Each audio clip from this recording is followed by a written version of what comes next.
दोस्तों तो इस वीडियो में हम बात करने वाले हैं दो एसएमई आईपीओ के बारे में। एक है हाई ग्रीन कार्बन आईपीओ और दूसरा है डिजिकोर स्टूडियो आईपीओ।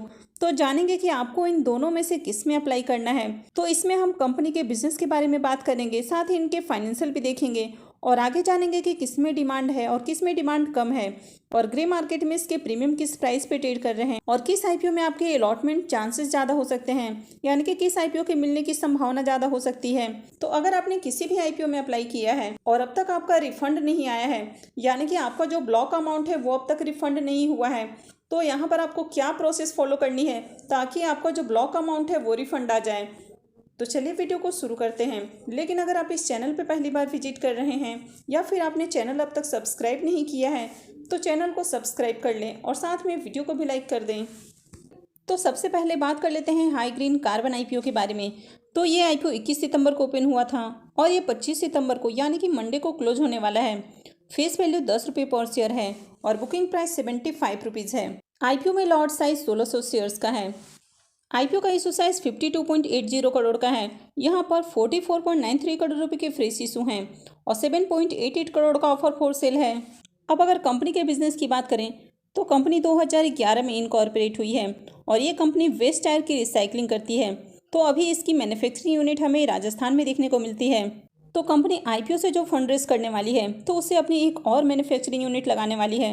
तो कंपनी आईपीओ से जो फंड रेज करने वाली है तो उससे महाराष्ट्र के अंदर भी एक मैन्युफैक्चरिंग यूनिट लगाने वाली है। अगर कंपनी के फाइनेंशियल को देखेंगे तो इसके एसेट में ईयर ऑन ईयर हमें काफ़ी बढ़िया ग्रोथ देखने को मिल रही है। रेवेन्यू की बात करें तो इसकी रेवेन्यू भी काफ़ी तेज़ी से बढ़ते हुए देखने को मिल रहे हैं। कंपनी के प्रॉफिट की बात करें तो कंपनी के प्रॉफिट भी काफ़ी तेज़ी से बढ़ते हुए देखने को मिल रहे हैं और इसके जो प्रॉफिट हैं वो हमेशा मल्टीपल होते जा रहे हैं। तो जहां फाइनेंशियल 21 में इसका प्रॉफिट 9.5 लाख देखने को मिल रहा है, वो फाइनेंशियल 22 में बढ़ के 367.95 लाख देखने को मिल रहा है और फाइनेंशियल 23 में बढ़ के 1084 करोड़ से भी ज़्यादा देखने को मिल रहा है। तो इसके प्रॉफिट में ईयर ऑन ईयर देखें तो काफ़ी बड़ी जंप देखने को मिल रही है। कंपनी के नेटवर्थ की बात करें तो इसमें भी काफ़ी बढ़िया ग्रोथ है। तो कंपनी के रिजर्व की बात करें तो जहां फाइनेंशियल 21 और 22 में कंपनी के रिजर्व हमें नेगेटिव में दिख रहे थे, वो अभी हमें 359 लाख से ज़्यादा देखने को मिल रहा है। तो कंपनी के रिजर्व भी पॉजिटिव देखने को मिल रहे हैं। कंपनी के ऊपर अगर डेट की बात करें तो कंपनी ने अपने डेट को रिड्यूस किया है और करेंट में कंपनी के ऊपर 1362 लाख से ज़्यादा का डेट देखने को मिल रहा है। लेकिन अगर कंपनी के प्रॉफिट की बात करें तो कंपनी शानदार प्रॉफिट जनरेट कर रही है। तो कंपनी जल्द ही अपने डेट को पूरी तरह से ख़त्म कर सकती है। तो ओवरऑल देखें तो कंपनी के फाइनेंशियल हमें ठीक ठाक देखने को मिल रहे हैं। अब हाई ग्रीन कार्बन आईपीओ के 2 दिनों के सब्सक्रिप्शन को देखें तो 2 दिनों में आईपीओ 25.46 टाइम सब्सक्राइब हुआ है। तो आईपीओ में बढ़िया सब्सक्रिप्शन आते हुए देखने को मिले हैं। QI20 की बात करें तो QI20 पोर्शन में भी आईपीओ को सब्सक्राइब किया गया है और QI20 पोर्शन में आईपीओ 10.86 टाइम सब्सक्राइब देखने को मिल रहा है। HNI पोर्शन की बात करें तो HNI पोर्शन में आईपीओ 19 टाइम सब्सक्राइब हुआ है और रिटेल पोर्शन में आईपीओ 36.56 टाइम सब्सक्राइब हुआ है। तो ओवरऑल बात करें तो आईपीओ में बढ़िया सब्सक्रिप्शन आते हुए देखने को मिल रहे हैं और QI20 भी इसमें इंटरेस्टेड देखने को मिल रहे हैं, तो ये एक प्लस पॉइंट हो जाता है। तो चलिए अब ग्रे मार्केट प्रीमियम देख लेते हैं। हाई ग्रीन कार्बन आईपीओ के ग्रे मार्केट प्रीमियम की बात करें तो इसका भी करेंट प्रीमियम 60 रुपीज़ पे ट्रेड कर रहा है और आईपीओ में लॉट साइज 1600 शेयर्स का है। तो इसका मतलब है कि इस आईपीओ से 96,000 रुपये करीब प्रॉफिट हो सकता है। तो इस आईपीओ से आपको 80% का शानदार लिस्टिंग गेन देखने को मिल सकता है। तो इसका प्रीमियम हाई प्राइस के ऊपर देखने को मिल रहा है और आईपीओ में सब्सक्रिप्शन भी बढ़िया आ रहे हैं। QI20 भी खासा इंटरेस्टेड लग रहे हैं इस आईपीओ को लेकर, तो आगे इस आईपीओ में अप्लाई किया जा सकता है। तो वीडियो के अंत में हम बात करेंगे कि आपको हाई ग्रीन कार्बन आईपीओ में अप्लाई करना है या फिर डिजिकोर स्टूडियो आईपीओ में अप्लाई करना है। तो चलिए पहले डिजिकोर स्टूडियो आईपीओ को भी देख लेते हैं। और नेक्स्ट एसएमई आईपीओ है डिजिकोर स्टूडियो का आईपीओ। ये आईपीओ 25 सितंबर से यानी कि मंडे से ओपन हो रहा है और ये 27 सितंबर को क्लोज होने वाला है। फेस वैल्यू 10 रुपये पर शेयर रहेगा और बुकिंग प्राइस 171 रुपये है। लॉट साइज 800 शेयर्स का होने वाला है। आईपीओ का इशू साइज 30.48 करोड़ का है। यहाँ पर 21.56 करोड़ रुपए के फ्रेश इशू हैं और 8.92 करोड़ रुपए का ऑफर फॉर सेल है। अब डिजिकोर स्टूडियो आईपीओ के बिजनेस की बात करें तो ये कंपनी 2000 में इनकॉर्पोरेट हुई है और कंपनी VFX इफेक्ट डालने का काम करती है, यानी कि विजुअल इफेक्ट डालने का काम करती है। तो ये company film, web series, TV serial, documentaries और कमर्शियल इन सब में विजुअल इफेक्ट डालने का काम करती है। तो कंपनी काफ़ी सारे हॉलीवुड मूवीज़ के साथ भी काम कर चुकी है। तो इनका बिजनेस काफ़ी अच्छा देखने को मिल रहा है। साथ ही कंपनी भी काफ़ी एक्सपीरियंस्ड है और कंपनी काफ़ी बड़े बड़े मूवीज़ में विजुअल इफेक्ट डालने का काम कर चुकी है। तो जैसे कि काफ़ी सारे आप पॉपुलर नाम यहाँ पर देख सकते हैं जिनके साथ कंपनी काम कर चुकी है। डिजिकोर स्टूडियो आईपीओ के भी फाइनेंशियल की बात करें तो इसके भी फाइनेंशियल काफ़ी अट्रैक्टिव हैं। एसेट की बात करें तो इसके एसेट में ईयर ऑन ईयर हमें ग्रोथ देखने को मिल रही है। कंपनी के रेवेन्यू की बात करें तो साल दर साल कंपनी का रेवेन्यू भी बढ़ते हुए देखने को मिल रहा है। कंपनी के प्रॉफिट की बात करें तो कंपनी ईयर ऑन ईयर काफ़ी बढ़िया प्रॉफिट जनरेट कर रही है। नेटवर्थ की बात करें तो कंपनी के नेटवर्थ भी बढ़ते हुए देखने को मिल रहे हैं। कंपनी के रिजर्व की बात करें तो कंपनी के रिजर्व भी बढ़ते हुए देखने को मिल रहे हैं और करंट में कंपनी के पास 694 लाख का हमें रिजर्व देखने को मिल रहा है। अगर कंपनी के बोरोइंग्स की बात करें तो कंपनी के बोरोइंग्स हमें इंक्रीज होते हुए देखने को मिल रहे हैं और करंट में कंपनी के ऊपर 912 लाख से ज़्यादा का डेट देखने को मिल रहा है। और कंपनी आईपीओ से जो फंड रेज करने वाली है तो उससे अपने डेट का भी भुगतान नहीं करने वाली है। हालांकि इस तरह की जो कंपनी है इनको बड़े बड़े सेट वगैरह भी बनाने होते हैं तो इसके कारण इसके ऊपर हमें हेवी डेट देखने को मिल रहा है और कंपनी भी छोटी होती है। ओवरऑल देखें तो फाइनेंशियल हमें अच्छे देखने को मिल रहे हैं, यानी कि कंपनी अच्छे प्रॉफिट बना रही है। डिजिकोर स्टूडियो आईपीओ की बात करें तो इसके प्रीमियम में कंटिन्यू तेजी देखने को मिल रही है।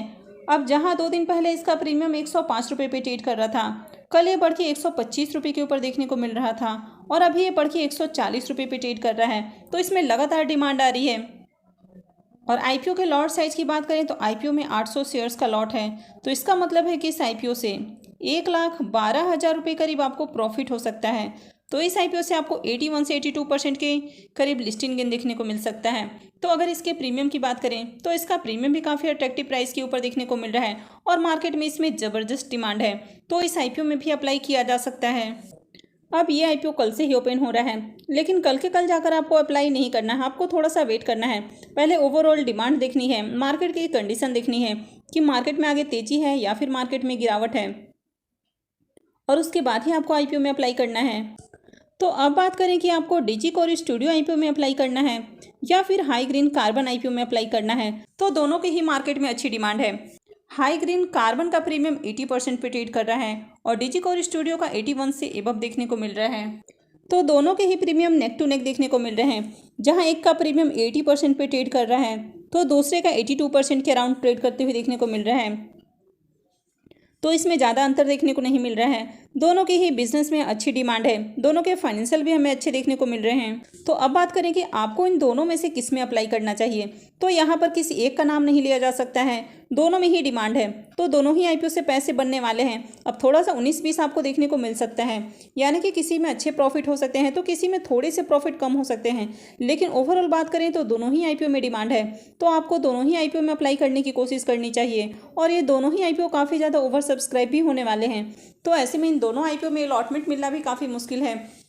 तो आपको इन आईपीओस में मल्टीपल एप्लीकेशंस लगाने की कोशिश करनी चाहिए, यानी कि आपको अपने और अपने फैमिली मेम्बर्स के डीमैट अकाउंट से ट्राई करना चाहिए, क्योंकि आईपीओ इतना ज़्यादा ओवर सब्सक्राइब होते हैं कि यहाँ पर अलॉटमेंट मिलना काफ़ी मुश्किल होता है। और अगर आप इस सेमी आईपीओ में अप्लाई कर रहे हैं तो आपको एस्पा के थ्रू अप्लाई करना चाहिए। तो अगर आप एस्पा के थ्रू किसी भी आईपीओ में अप्लाई करते हैं तो यहाँ पर पूरी की पूरी जिम्मेदारी आपके बैंक की होती है। तो अगर आप एस्पा के थ्रू किसी भी आईपीओ में अप्लाई करते हैं तो यहाँ पर आपके जो पैसे हैं वो ब्लॉक रहते हैं और आपके बैंक में ही रहते हैं, यहाँ से आपकी पूरी बैंक की जिम्मेदारी होती है। तो अगर आप एस्पा के थ्रू आईपीओ में अप्लाई करते हैं तो यहाँ पर रिफंड आने के लिए भी आपको किसी तरह का प्रोसेस नहीं करना होता है, ये पूरी की पूरी जिम्मेदारी आपकी बैंक की होती है। अगर अलॉटमेंट मिलता है तो आपका ब्लॉक अमाउंट डेबिट हो जाता है, अदरवाइज आपके बैंक की ही जिम्मेवारी होती है पैसे को अनब्लॉक करने का।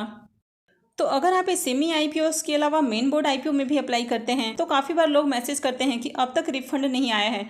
तो अगर आप एस्पा के थ्रू अप्लाई करते हैं तो ऐसे में आपको ये झंझट नहीं पालना होता है, आपका जो पूरा का पूरा रिफंड का प्रोसेस है वो आपका बैंक देखता है। तो यहाँ पर आपको किसी तरह की आगे परेशानी का सामना नहीं करना पड़ता है, यानी कि अगर आपको आईपीओ की अलॉटमेंट मिलती है तो आपका ब्लॉक अमाउंट डेबिट हो जाता है, अदरवाइज आपका बैंक ही पूरी तरह से जिम्मेवार होता है अमाउंट को ब्लॉक अनब्लॉक करने के लिए।